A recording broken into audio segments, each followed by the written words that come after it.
Begitu banyak nikmat-nikmat Allah yang diberikan kepada kita, sehingga dalam Al-Quran menegaskan kalau kita mau menghitung nikmat-nikmat Allah, tentu kita tidak mampu menghitungnya. Di samping nikmat iman, Islam, sehat, sempat, ada satu nikmat yang luar biasa tidak kalah pentingnya, adalah nikmat ngantuk. Jadi kalau panjenengan tidak bisa ngantuk, itu randu nikmat.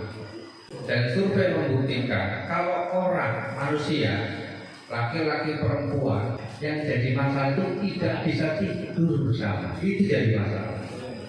Paham? Jadi tidur bersama itu orang ngomong, tapi orang suatu itu malah jadi masalah. Maka dengan dua nikmat ngantuk, alhamdulillah. Maka saya kalau ngaji ada jamaah yang ngantuk, ya tak jaga. Kalau itu nikmat. Cuma saya doakan mudah-mudahan ngantuk nanti gon papan bangunan. Terus ini ngantuk sembarangan di video konsolnya di share ya.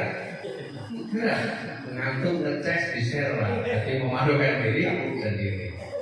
Oleh karena itu dalam kesempatan yang baik ini, mohon maaf saya tidak memberikan keterangan. Ini keliru. Ini saya merasa sedang munakosyah, sedang belajar, karena di hadapan bapak-bapak yang ahli di bidang ilmu pengetahuan semuanya.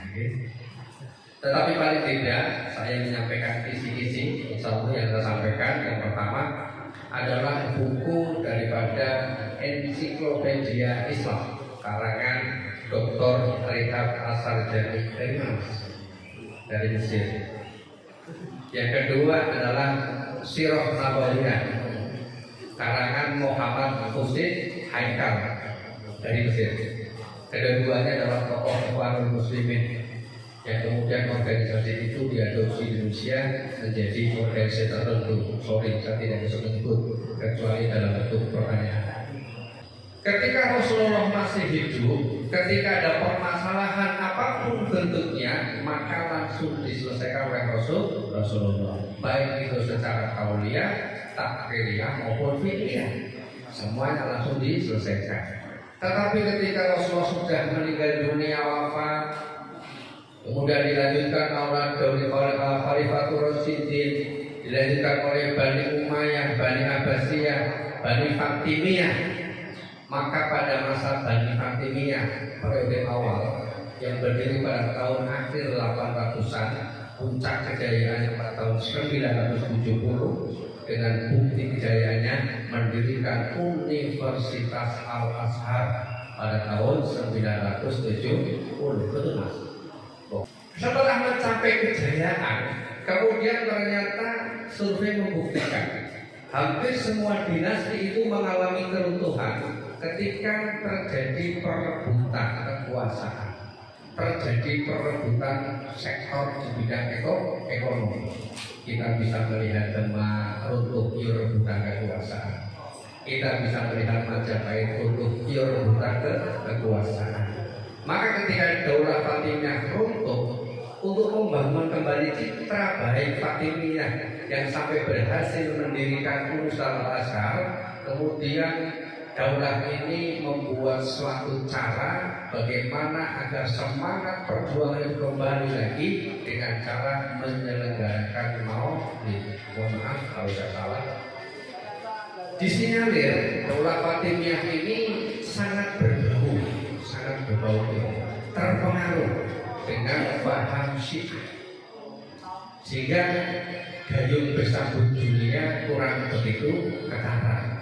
Karena di sisi lain ada perang kita antara Syiah kemudian Ahlus Sunnah wal Jamaah. Ketika saya mengucapkan Ahlus Sunnah wal Jamaah, Bapak Ibu tidak boleh mengklaim itu adalah aliran saya atau yang lain tidak. Karena biasanya kalau sudah ngomong Ahlus Sunnah wal Jamaah diklaim hanya penting aliran tertentu.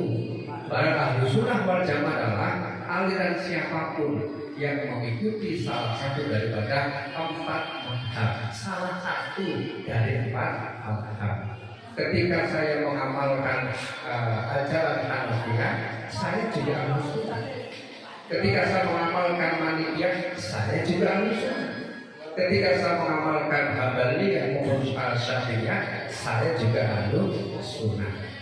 Oleh karena itu peringatan Maulid pada periode tahun 900-an itu tidak populer karena dibarengi dengan perang akidah.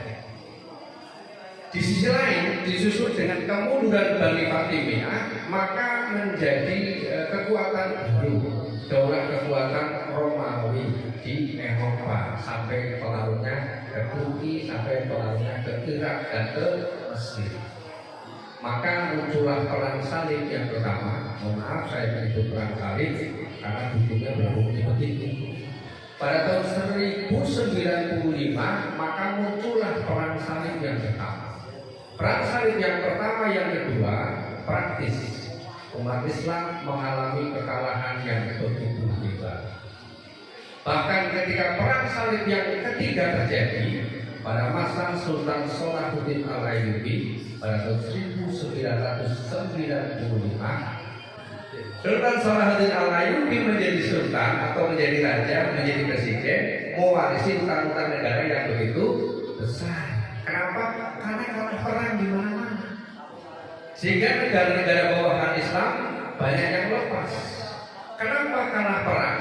Ini sesuai dengan peringatan Rasulullah akan datang suatu penyakit kepada umat Islam, namanya penyakit wabah. Dunia wakarohiyatul mau, cinta kepada dunia dan takut akan kematian. Takarungan kebin semangat. Cinta kepada dunia dan takut akan kematian. Apa bukti cinta kepada dunia? Saking orang itu cinta kepada dunia, akhirnya mau sedekah. Bukti orang malas sedekah, musola tidak terbongkar-bongkar, musola tidak rehab, musola tidak terbangun. Itu salah satu ciri malas sedekah. Apa ciri malas sedekah yang kedua? Yayasan banyak yang tidak sukses. Bangun ini nggak ada yang nyumbang, bangun itu nggak ada yang nyumbang, betul Pak? Makanya saya panggil dewe, tak hewan utangkan. Banyak yang malas sedekah. Wis ongen malas sedekah, wakarohiyatul maut. Kon maju perang dolan-dolan. Lah terus sapa sing arep perang? Padahal nek ono sing gelem maju perang, itu saja tidak cukup kalau nggak ada yang sedekah. Khalid bin Walid dalam perang Yamamah itu menghabiskan 19 pedang. Dan gue tuku pedang sitok harganya berapa? Ya, maka untuk perang itu biayanya besar. Wis ngundhanani perang ora ono, wong sing gelem perang ya ora ono. Maka kemudian Sultan Salahuddin Al-Ayyubi berpikir bagaimana caranya membangkitkan semangat kembali perjuangan Islam dengan menggunakan dua cara. Yang pertama adalah lomba biografi Rasulullah Shallallahu Alaihi Wasallam. Dalam lomba tersebut terkaranglah beberapa kitab sejarah Nabi, dan dalam sejarah itu tercatat kitab yang menjadi pemenang adalah kitab Al-Barjanji. Yang kedua adalah lomba pidato. Karena orang mau maju ke medan perang, orang mau demo, itu harus ada orator, harus ada orang yang pandai menarik jamaah, yang mengajak umat untuk maju. Maka diadakan lomba pidato. Wah, perwakilan dari musola Baitul Atiq ada yang berangkat lomba. Semua ustaz-ustaz ada yang berangkat lomba. Syaratnya sebelum mengikuti lomba pidato harus mengikuti lomba tenis meja dulu. Oh, supaya fisiknya kuat, ya. Nek fisiknya orang kuat, lomba pidato orang kuat. Dari lomba-lomba ini luar biasa diikuti oleh mulai dari Zainuddin MZ sampai Zainuddin MA, A sampai Z. Ternyata belum ditemukan pemenangnya. Setelah ada satu perwakilan lomba pidato dari ibu-ibu inilah baru ditentukan ada pemenangnya. Ternyata yang lomba pidatonya juara adalah ibu-ibu. Ketika beliau maju ke podium, beliau izin kepada khalifah, wahai khalifah, bolehkah aku meminjam pisau? Dalam kisahnya begitu. Untuk apa? Yo, sini dulu lah. Itu orang ya. Oh boleh. Karena untuk media dakwah. Kemudian ketika beliau berdakwah dengan mic di tangan, mic lah ya. Kemudian dengan pisau di tangan, beliau mengatakan, wahai para suami, lihatlah jari manisku, kugores dengan pisau mengalir darah. Kami sebagai ibu-ibu cukup mengalirkan darah, memberikan semangat kepada bapak-bapak untuk mau lomba tenis,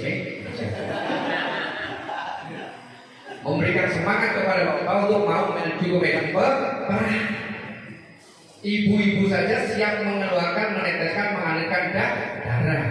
Maka akhirnya ketika sejarah Nabi digali, perjalanan Rasulullah digali, semangat hidup Rasulullah digali, orang mulai semangat kembali. Inilah salah satu manfaat, salah satu hikmah bagaimana kita memperingati Maulid Nabi besar Muhammad Sallallahu Alaihi Wasallam. Itu sejarahnya, latar belakangnya terbukti dahsyat ketika pada tahun 1995 terjadi perang salib yang keempat.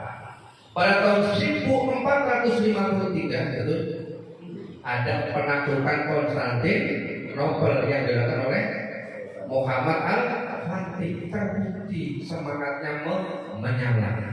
Dan itu sesuai dengan ucapan Rasulullah ketika perang Hondak. Ketika perang Hondak, Rasulullah mengatakan kepada para sahabat, nanti akan datang seorang pemimpin sebagus-bagusnya pemimpin, sebuah umat sebagus-bagusnya umat. Sahabat merasa pemimpin yang paling bagus adalah Rasulullah, umat yang paling bagus adalah sahabat. Tapi Rasulullah matur, akan ada sebagus-bagusnya pemimpin, akan ada sebagus-bagusnya umat. Apa ciri-cirinya ya Rasulullah? Ciri-cirinya si pemimpin itu tidak lepas puasa Senin Kamis yaumul berarti pemimpinnya sama.